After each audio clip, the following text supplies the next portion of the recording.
BTB listeners, thank you so much for checking out today's episode. Listen, if this episode inspires you, do me a favor, take 5 seconds to shoot me a like and subscribe to the podcast. There are several more exciting guests that are in the pipeline, and I just can't thank you enough for your continued support, and let's keep paying the mission forward. Today's BTB Project episode is brought to you in part by Evo Sports Collective. What if Evo Sport could help you push the boundaries of what's possible and to help you tap into a state of flow where time stands still and every moment feels effortless and natural? Join us on this journey of exploration to uncover the secrets of accessing peak performance. In today's conversation, I interview Catt Tripoli. We go on an extraordinary journey uncovering her amazing feat as a former world champion bodybuilder and trailblazer in the realm of fitness and personal growth. She was the first woman to achieve victory in the California State, USA National, and Miss Universe bodybuilding competitions, all in the same year in the mid-1980s. Catt's achievements have left an undeniable mark on the sports landscape, transitioning from athlete to entrepreneur, author, and coach. Catt shares her transformative insights on the path of conscious fitness and the power of conversing with one's body to unlock peak performance. Together, we'll delve into Catt's journey from her groundbreaking appearances on the cover of Flex magazine to her current role as a mentor to athletes and executives alike. Don't be afraid of the dark. Be careful with stars. Not every light is gonna guide you, baby. Welcome to the BTB Project, designed to empower listeners to identify their why and to live their best lives no matter the circumstances. My name is Kollman Gearhart. A former athlete and motivational coach, I've had the opportunity to inspire thousands through my story and help accomplish what they are built to be. You'll be encouraged by each and every episode, and let's get into it. Yeah, when I blow up, I'ma soar high like Peter Pan. In real life, be living out my dreams. If I'm waking up, it's in a foreign land. The BTB Project has once again had a tremendous opportunity to run into just unbelievably inspirational stories. She not only has pushed herself to the limits in the sport of bodybuilding, but she's an author.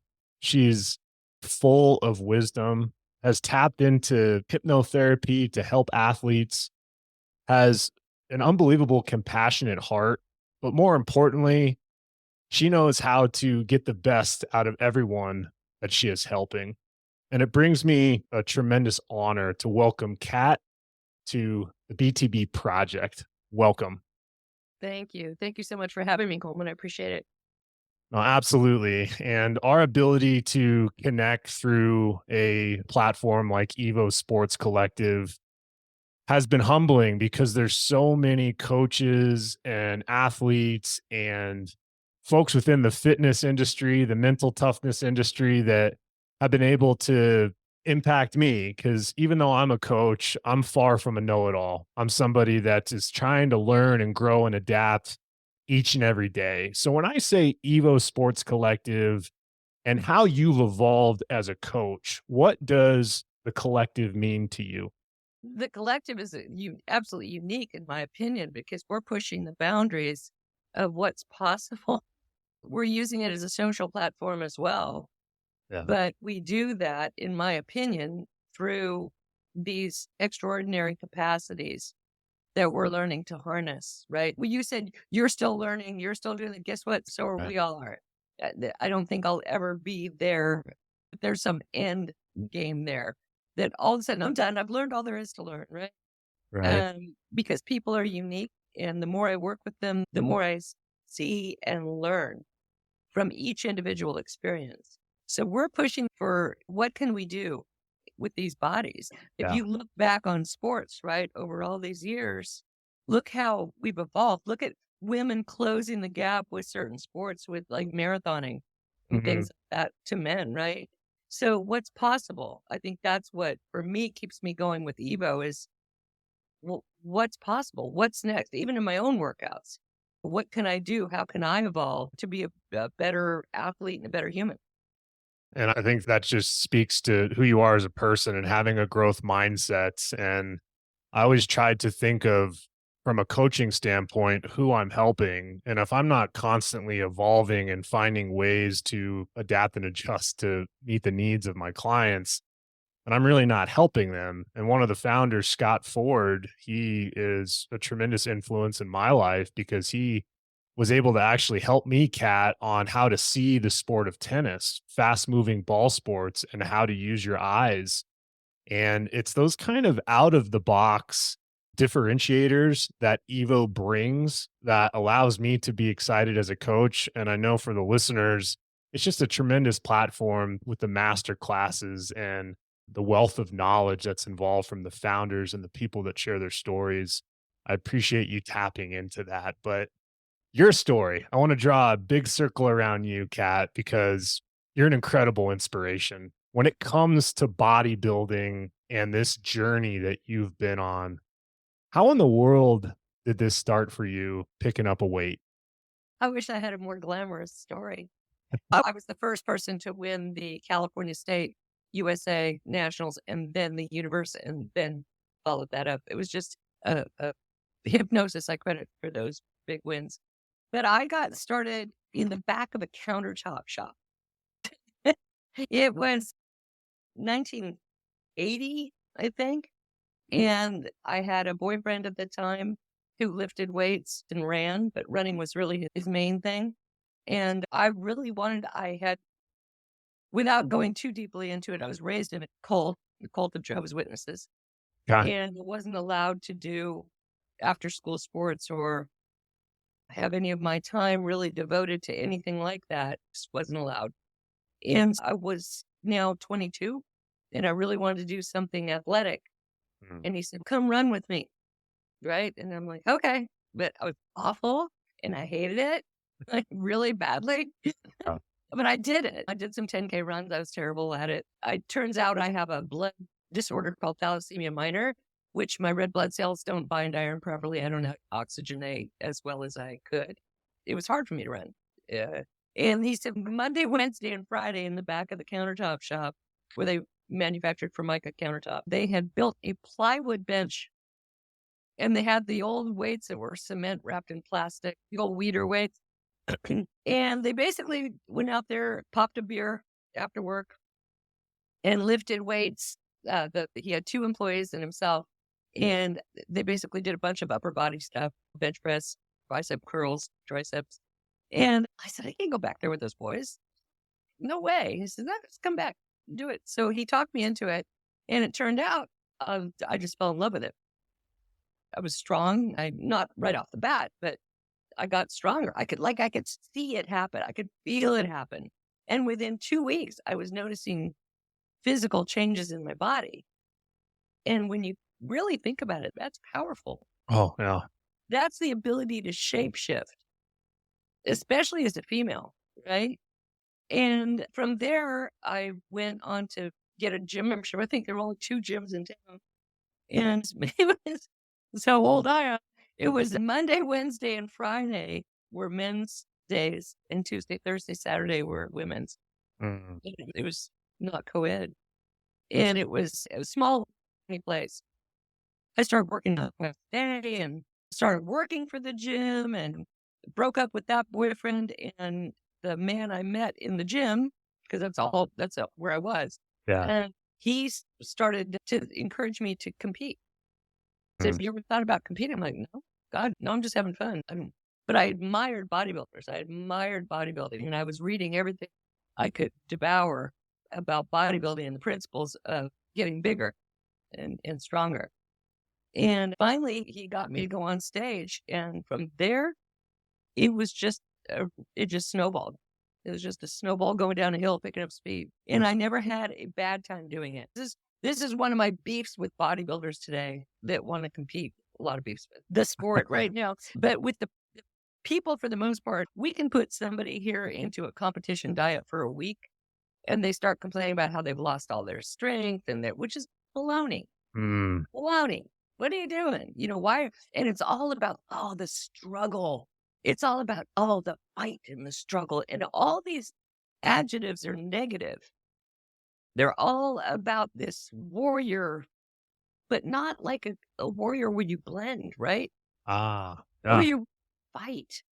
And I'm like, but that doesn't sound good to anybody. Mm. And is it that beneficial to what you're trying to accomplish? Is it better to fight with your body, or is it better to understand it, talk to it, and make deals with it? Wow.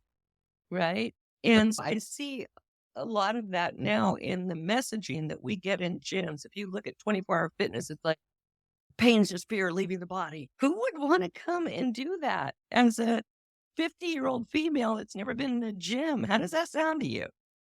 Is that inviting? I think we're doing ourselves a disservice in that way, not teaching people the miracle of what we are and what we can accomplish. So I found a reverence for it pretty early on. Frank Zane, one of the people that really got that, and he was the generation before me. But Frank and I have become friends. He wrote a little blurb for the book, as a matter of fact. And he and I could talk for hours and hours about this stuff, about the body's potential and how to harness that and not do it damage as well.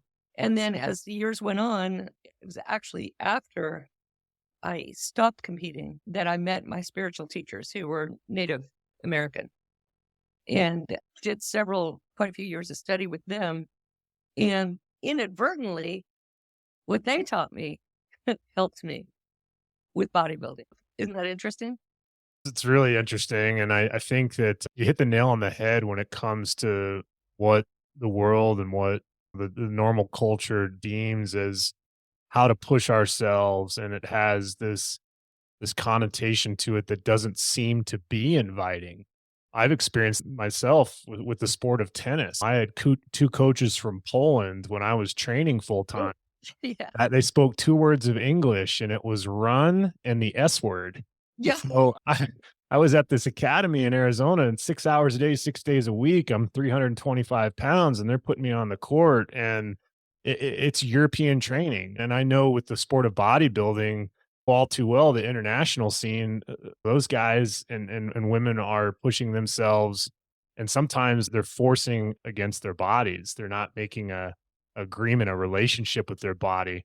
So with that said, that mindset that you have and how you've developed it, if I came to you, Kat, as a curious amateur weightlifter that wants to maximize my body, how would you approach a new client knowing that you've experienced yourself a lot of, maybe more negativity towards how to develop the body rather than uniting the body and mind into one?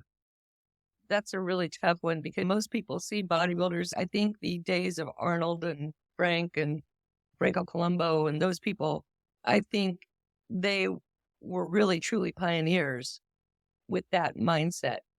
Now it's like beating your body up. But I think when people hear bodybuilding, they think the old, what was it? Was it McDonald's commercials? I picked them up, I put them down. Wait, I Yeah. put them down. That's how they see us, right? Yeah. And you can understand that because for the majority of bodybuilders, that's what they see. But this other part, this esoteric part that's really working with the body on the level that you're talking about is hard to teach. And it requires an open mind Mm. because, like you said, the general culture is, right, beat it Yeah. into submission, make it work, blah, blah, blah. So I'd like to maybe make the comparison here between myself and Ronnie Coleman. Do you know who Ronnie Coleman was? I was actually, ironically enough, Kat, I was going to bring up that name. I watched the documentary on him. I've followed his story. The guy, I don't know if he's confined to a wheelchair, he could barely walk. He's beat his body to a pulp. In the Netflix documentary that I watched, it made me think that might be a physical representation of somebody Yes. that has taken it to the wrong extent. And This you have to sit in my opinion, and I do this in my workouts, is sit in some kind of communion with it. right? So I work out alone out here in the garage now. For the most part, I'll go into a gym now and then. But I literally, when I'm getting ready to do a heavy weight, man, I'm talking to my legs. I'm talking to my back. I'm Mm. talking to my muscle, my heart and my lungs and my blood. And I'm saying, thank you. Thank you for supporting me in this effort because I'm trying to honor you. And I know you'll be there for me because I'm going to make you stronger. This is for you. Right. And I think that's a hard thing to teach a young person who sees these guys in the gym loaded up on gear and they've been working out all of 2 years and they think they know everything because they're all drugged out. And that's who they see. They want, especially Americans, I think, are specifically immediate results. You want immediate payoff. And this sport, in my opinion, is a little bit unlike any other in this way, too. The sport is a little bit different in that I see it as fine wine. The longer you work out, the more intensely and the longer you work out, the more years you are devoted to the sport, there is a different quality to the muscle that is hard to verbalize. There's just a different thing. I can tell a body that's built strictly on drugs versus a body that's built over time. Mm. And that's not to say they're drug free, but there's a difference there. So, like I said, if you look at Ronnie Coleman, who bigger, faster, stronger, right? Remember that documentary? He's done. He didn't honor his body. And yet everybody reveres him. They're like, oh, look at him. He's great. He's great. I'm like, he ain't great. He takes how many Vicodin a day Exactly. just to get through his day? He and I are probably the same age. I'm thinking he might be a little bit younger. He might be younger than I am. But my hips, my knees, for the most part, I've got a little shoulder issue I'm dealing with now, but I'm still doing this. I'm good. I'll take that little tiny bit of pain and work around it and keep my muscle strong so it supports the joint. He is like you said, walking with arm crutches, and Yeah. I can't imagine his pain level. And for what? Those trophies on the wall. Yeah. You really want to sacrifice I think there's other ways. My point is, I think there's other ways around it. I think the old school paradigm was your Polish coaches. Yep. All the Russians are just like, they'll put you in the gulag and beat you until you do it. Now, I think we're realizing that there's more to be squeezed out of sport if we find this flow, right? And that's bringing the bodies together. This is what my teachers would have taught me, is bringing the bodies, all of them together. So that means the physical, but the mental, the emotional, and the spiritual, believe it or not. Yeah. You don't usually hear about spirituality in bodybuilding. So could I take a young person off the street and say, hey, I want to talk to you about finding a higher purpose? It would be a tough pull. Right. So I build on it. That's the long answer to your question is I layer it. I build on it. So once I sit down with somebody, I get a good read on who they are, what their motivators are, what their circumstances are, what they might be capable of genetically, all of it. And I layer it. I start layering. Yeah, think of brick and mortar, right? Brick and mortar. It's Yeah. brick by brick, and you can't skip steps when you're laying a foundation. And I'm putting a few pieces together, Kat, with your journey, and I was able to uncover a little tidbit about you that you were a pretty shy person growing up. And it changed when you were a teenager. You were born into this kind of, you said, a cult, a situation that wasn't ideal for you. But one thing that I don't take lightly that you and I connect on is tennis saved my life. It was a sport that got me out of a lot of difficult circumstances with an alcoholic mom, a lot of dysfunction in the family. I was insecure, overweight, and the tennis court and the sound of the ball and the feeling of playing tennis got me out of a lot of difficult circumstances. And when I say bodybuilding and your journey, did this sport save your life? Yes, absolutely.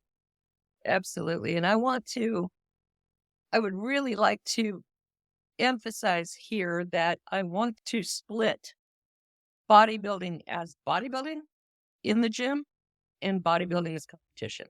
Mm-hmm. They are, to me, very different. This is the core. Right. Bodybuilding in the gym, that's my core. So that's what saved my life. Competition can kill you.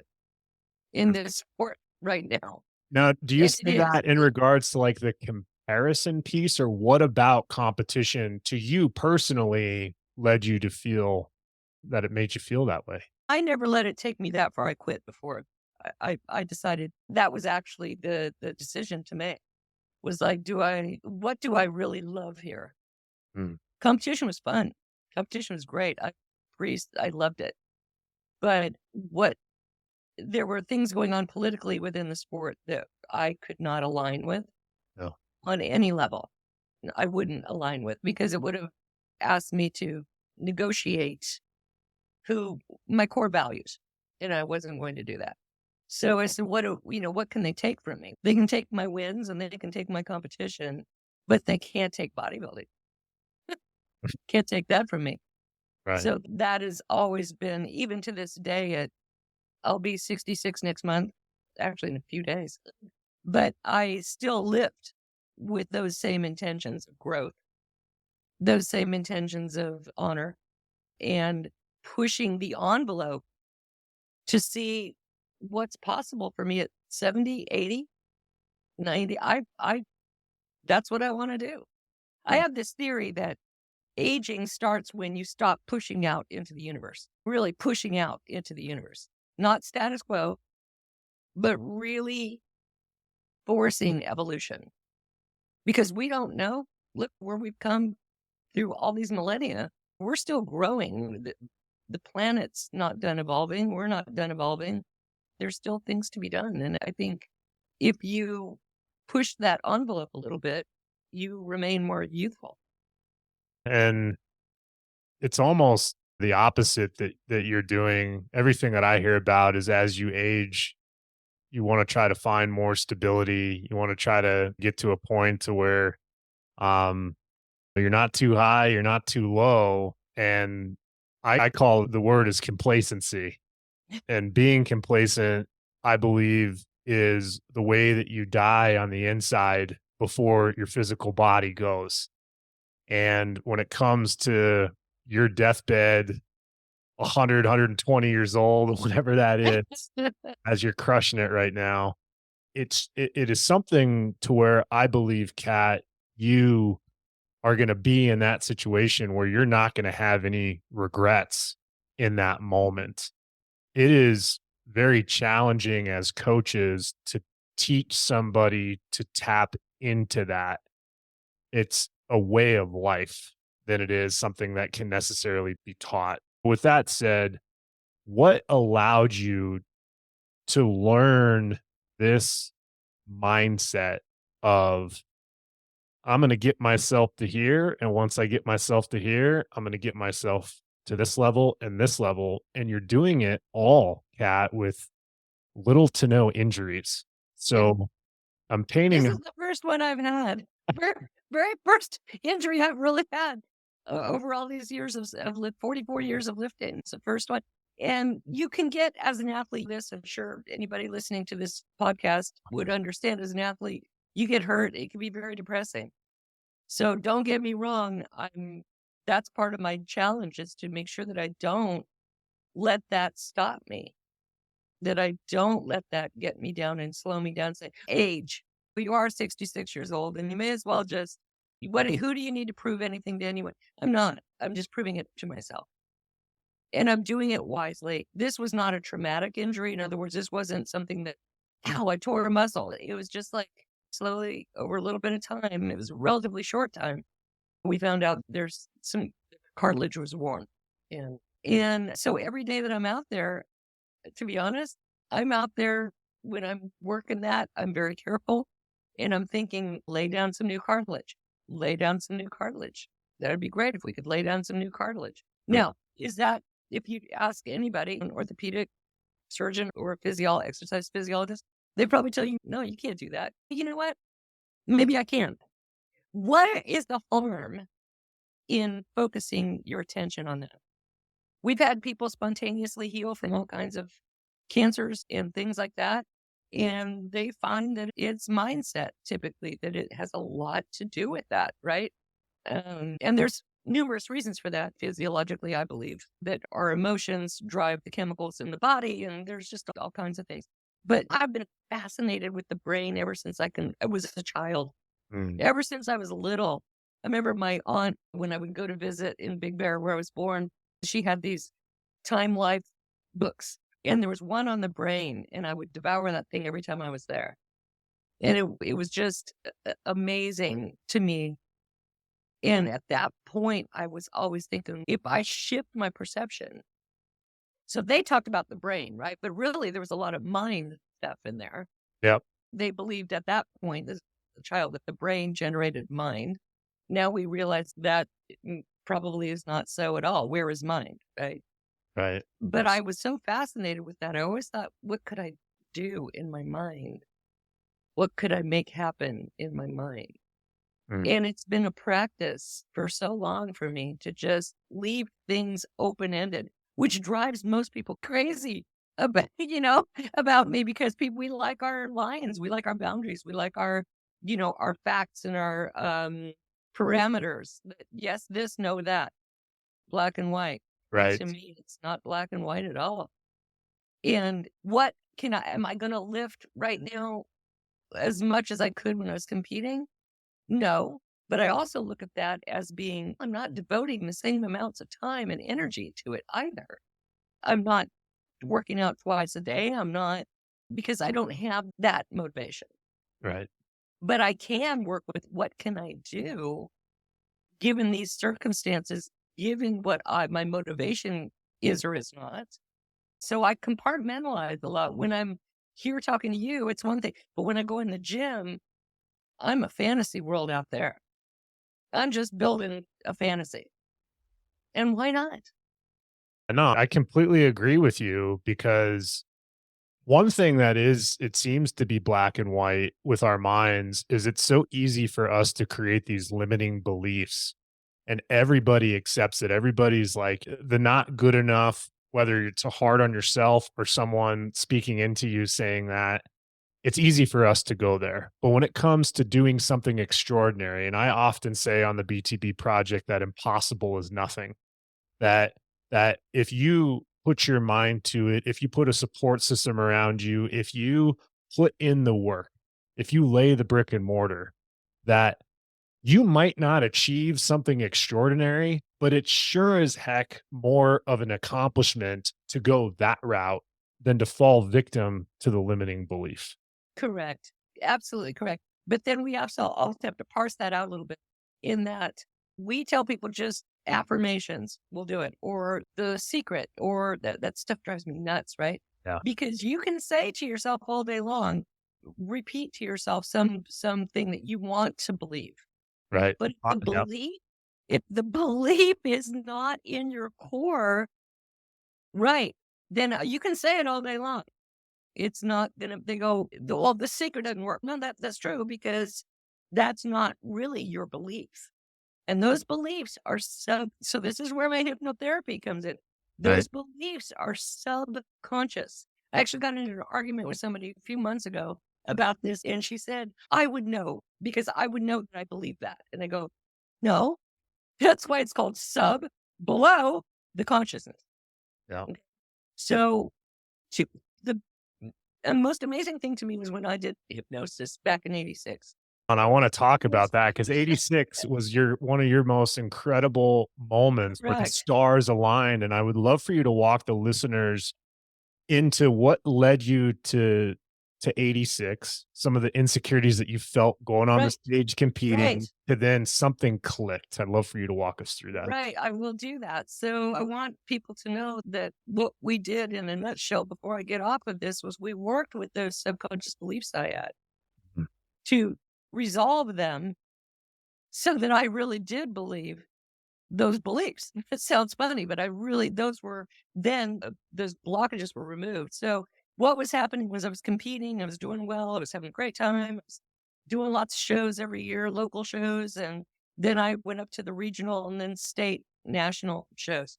And I was doing well. I think I placed 4th in most of those big shows.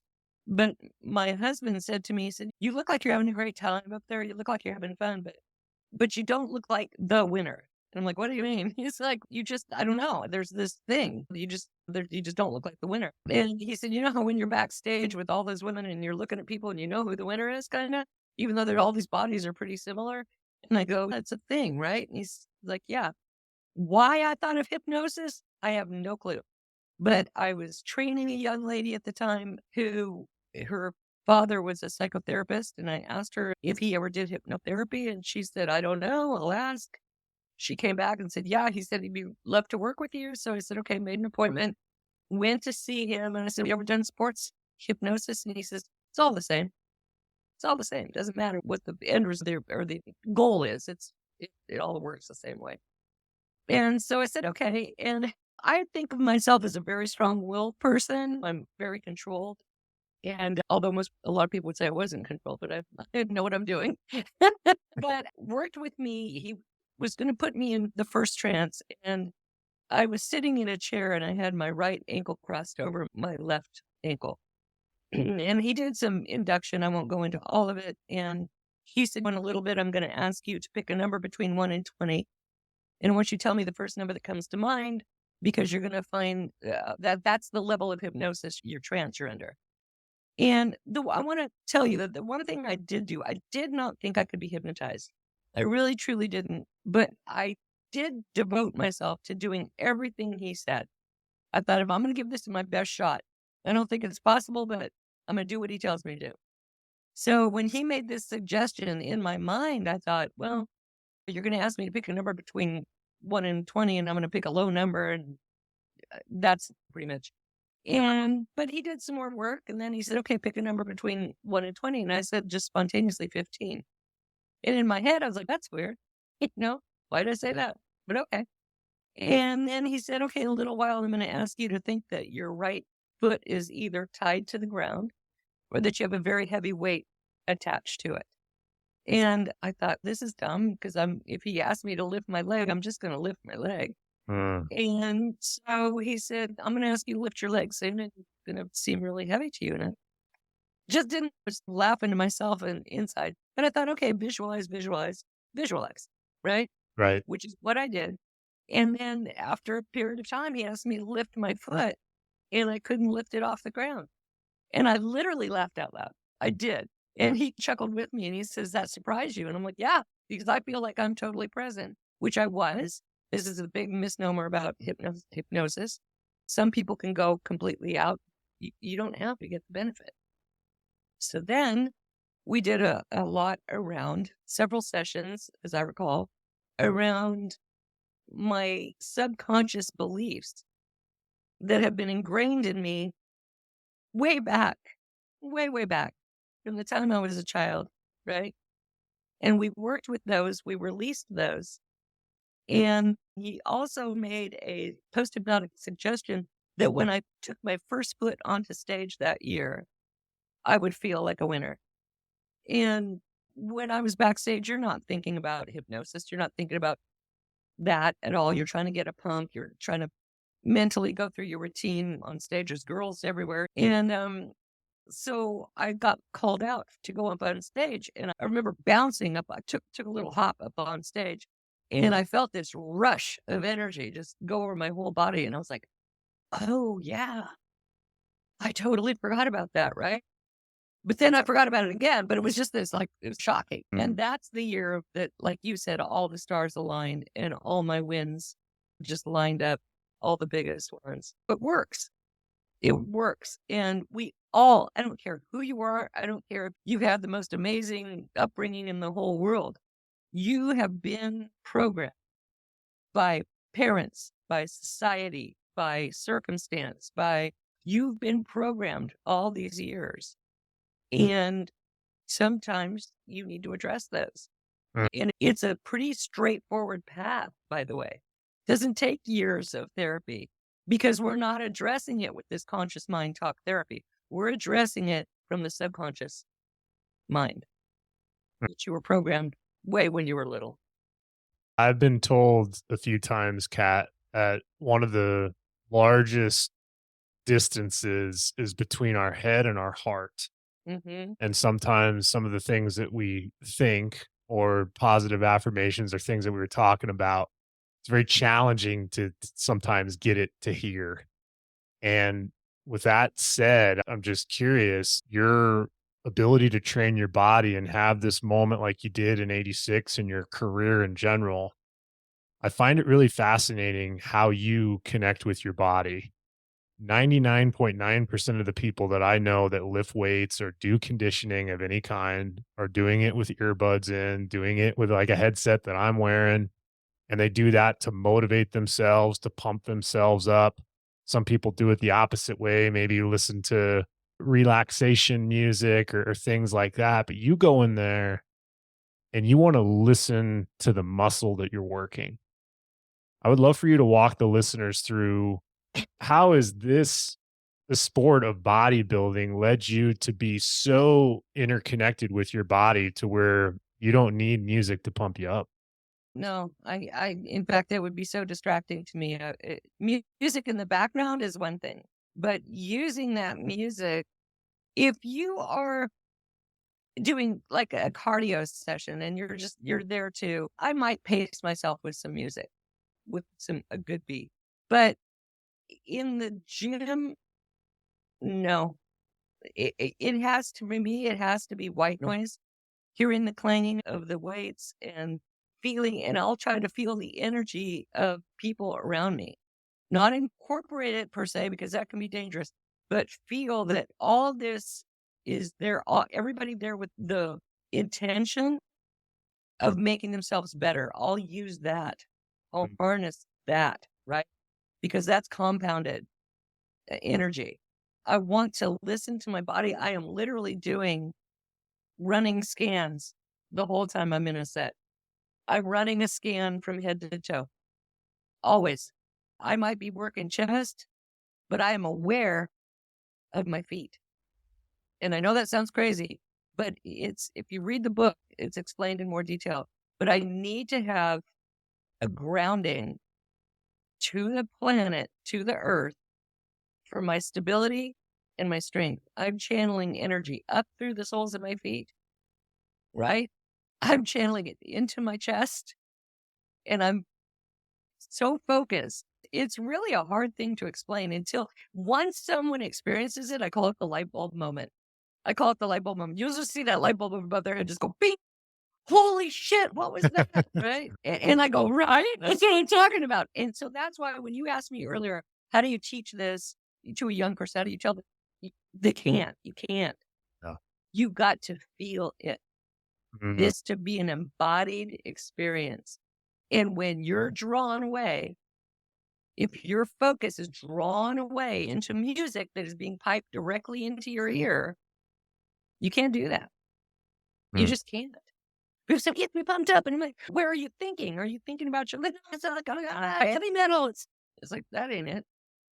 Think of how you just responded to how people respond to music. It reflects back to Ronnie Coleman that maybe that disconnect that he had from his body because of the push and the grind that he was putting it Yeah. on could Yeah. easily be directed to there was too many distractions for him to be in the Yeah. alignment to where he can do that chest press and still recognize what his feet are doing. I have a great example, not to interrupt you, but I have a great Oh, you're example I good. just thought of. I had a client who, woman, 10 years younger than me, wanted to bodybuild. She's still trying, very hard headed in terms of being able to get through to her about exactly this thing that we're talking about. She'd get mad if I told her slow down, right? Slow down. You're not in that muscle. Mm. You're not. But look at the weight I'm pushing. I don't care about the weight you're pushing, right? So I ended up having to close my gym in 2017. We did some things at another gym for a few years. But then now I've transitioned out of my last gym and I'm here. And I've got a commercial gym basically in my garage. I get sore. I've lifted for 44 years and there's not a muscle I can't get sore out there in Mm. that gym. Said she wanted to start training with me again. I said, you'll have to do it at the home gym, right? Well, I don't know if there's enough there for me. There is, because you're only going to work out a couple days a week with me, and then you're going to take it, go to the other gym and get variety, this and that. She absolutely would not come to this gym. And I said, you know what? You don't want to work out. You don't want to bodybuild. You want to be noticed. Mm. And it was so clear to me that it was so much more important for her to be seen than it was for her to really build her muscle. It's like you Yeah. become a monk out here. No. Do you see what I'm saying? That in itself is a practice. That is the practice. If you can't pull it from your gut to go and work out by yourself and be one with your body, you're not getting it. You can't rely on anybody else for this sport. You have to be there for you. It's so beautiful how you said that because it makes me reflect on a movie scenes. Batman movies, he has this arch nemesis named Bane, super dark character, right? And there's a point in the Batman movie where Bane and Batman are about to have a battle, and Bane basically looks up because Batman had thrown some stuff that knocked out all the lights and it was dark. And Bane starts laughing. Ha ha. Yeah. You think the dark scares me? I was born in the dark. I was shaped in the dark. I adopted the dark. I share this because I often teach, Kat, to even people in the sport of tennis. If you really want to get good at something, it's what you're doing when no one's watching, Yes. Thank you. when That's it right. gets real. So That's I'd right. like for you to continue knowing that framework. That's a great analogy. I love that. I love that. And I would say that alone time is what gives you the space to explore. I don't even like workout partners because if I need a spot, I'll ask somebody to spot me for that set. But I'm very specific in how I want them to, I'll ask them to spot me, right? I'm like, be quiet. I will let you know. I've got this.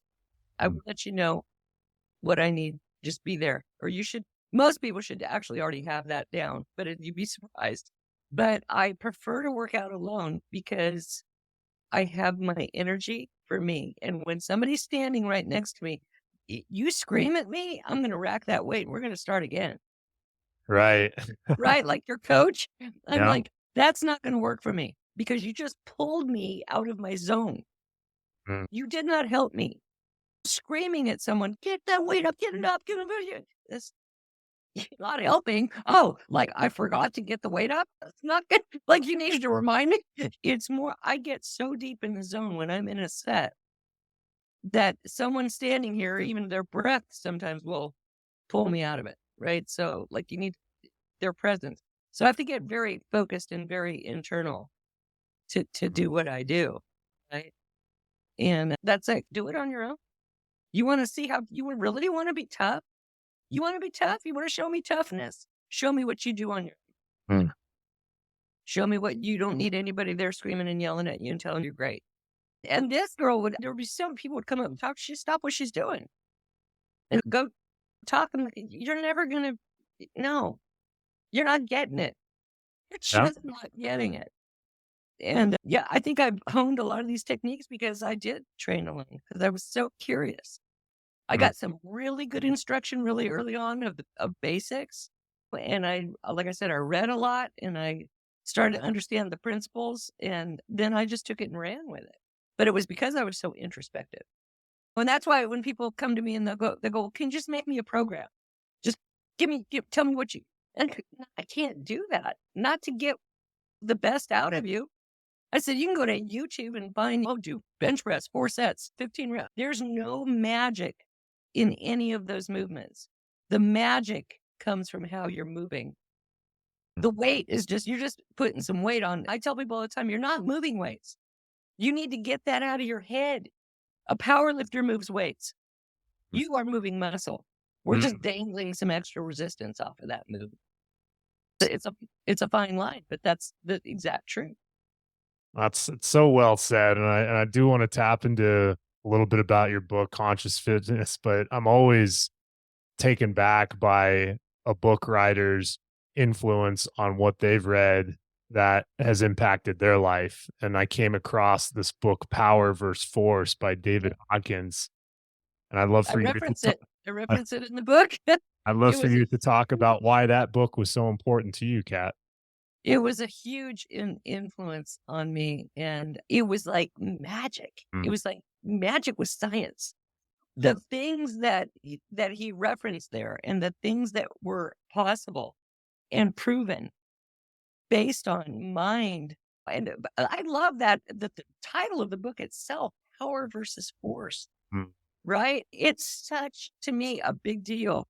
And it plays to, it occurs to me that martial artists, I don't know if they would agree with me, but there's the way I train bodybuilding is very much martial art type stuff, right? It's this discipline and this harnessing of energy to get what you need. And that book, if you ever get the chance to read it, would just motivate you even more. That and Michael Murphy's The Future of the Body, which I Right. read decades ago. Both of those two books were highly influential in developing this stuff. And like I said, if you look at my book too, you realize places that I got inspiration to change what I was doing were very unlikely places. Some were yoga. Yep.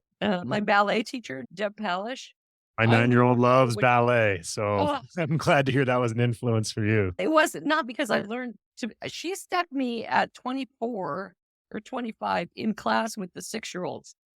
So she was a neighbor, right? She was a neighbor, became a friend. And she says, okay, well, we're going to teach you how to move. And I'm like, what?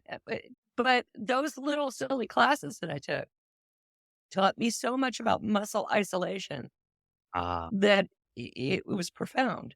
And she didn't realize at the time how she influenced my techniques about grounding down into one thing and away from it at the same moment. Like she could be standing there at the time and take her one foot's down on the ground and she takes her other foot and lifts it over her head.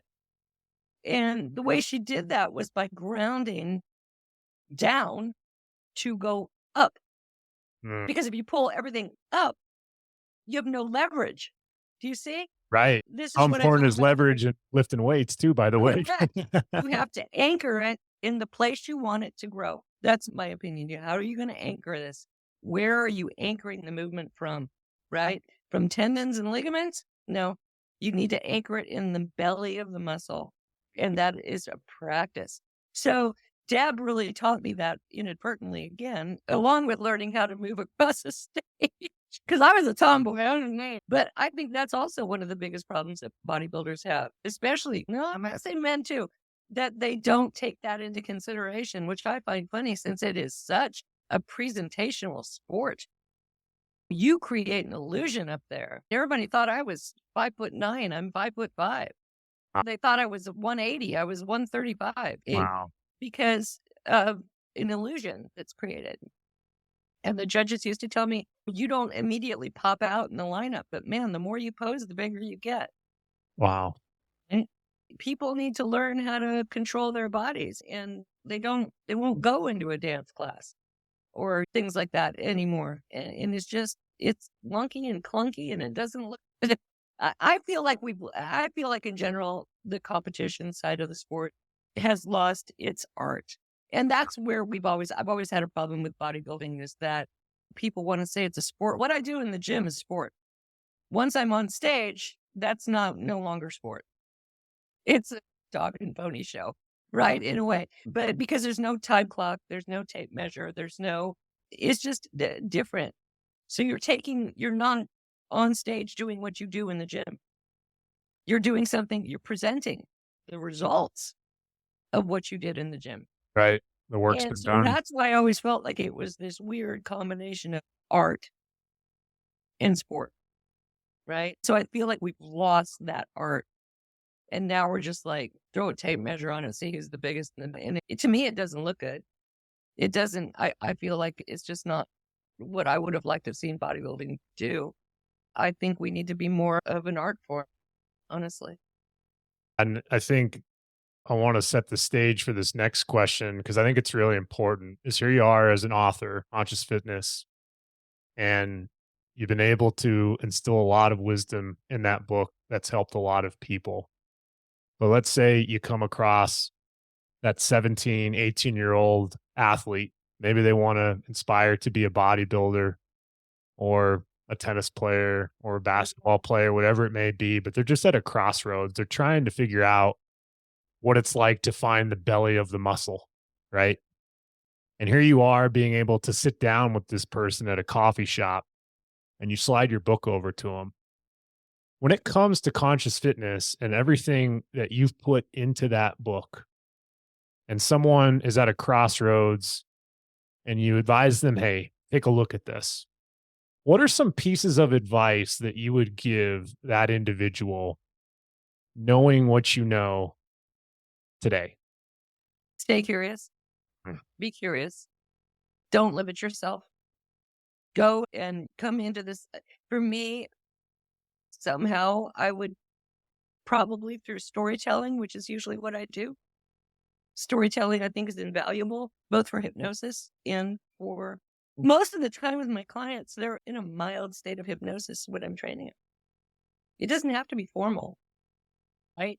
So I'm evoking emotion through storytelling, metaphor. And that's what I would do with a young person is like, listen for one thing, listen to where they want to be, where they want to go.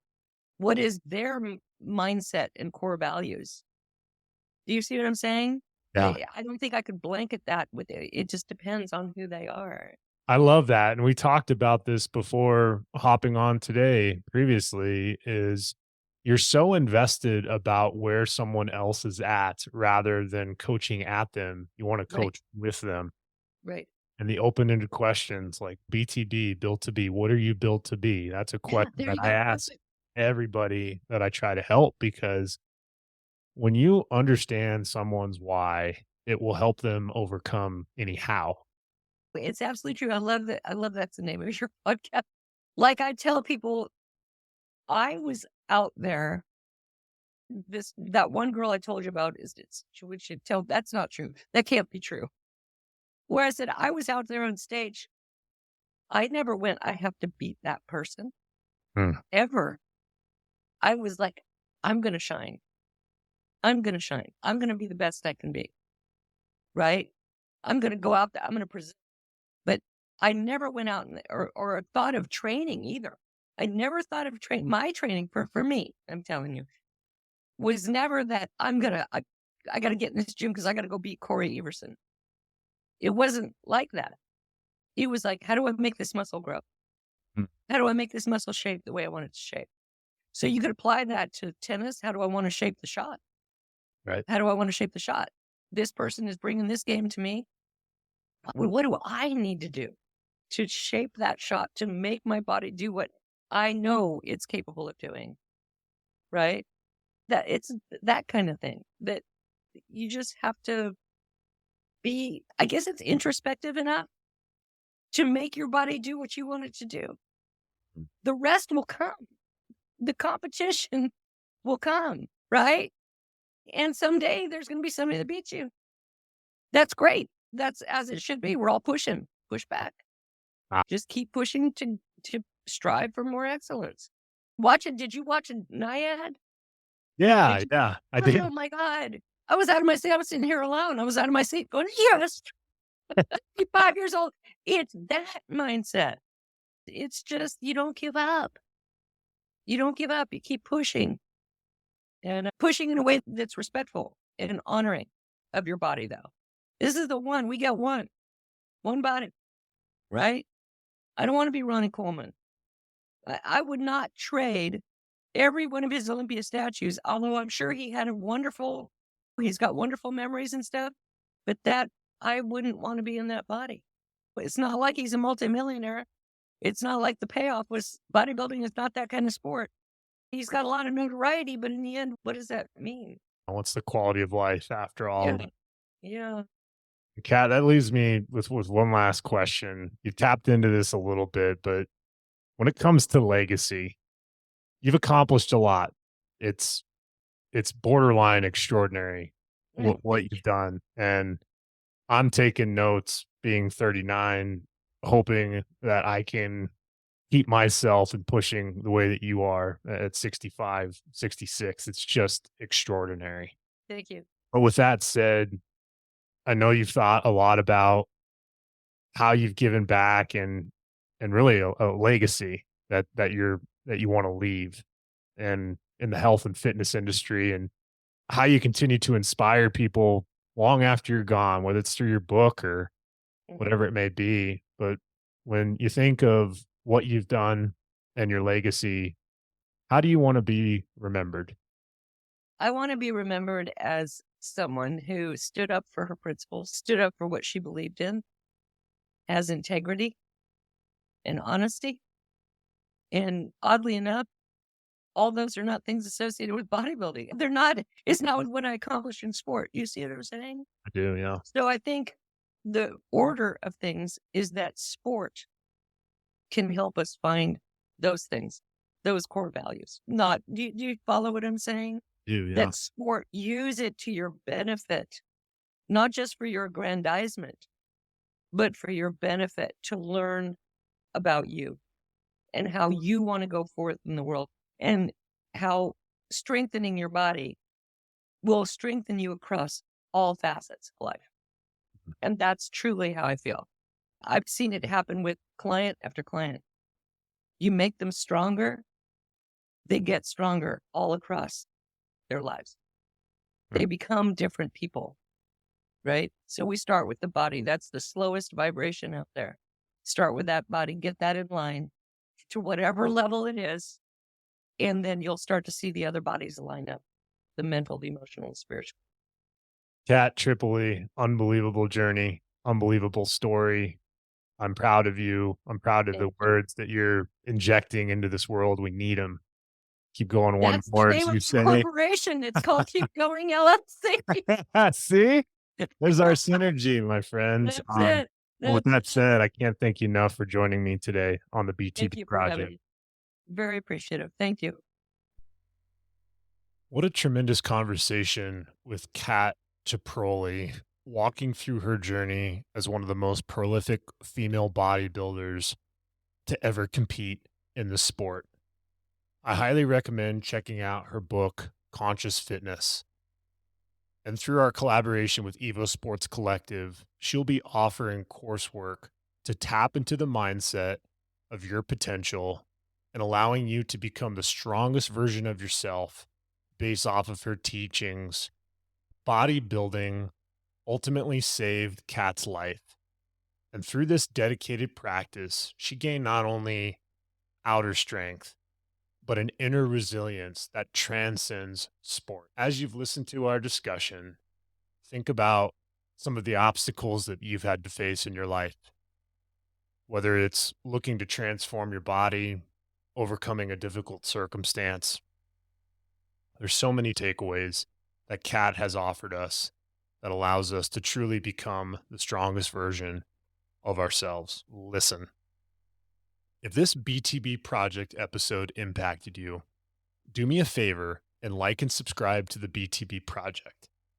Better yet, send this message to a family member, friend, or colleague and tell them why Catt's story impacted you. It's the community of BTB Project and Evo Sports that allows us to do things in community, to go after our goals, to maintain alignment, and to help each other along the way. As always, I'm proud of each and every one of you. And until next time, take care.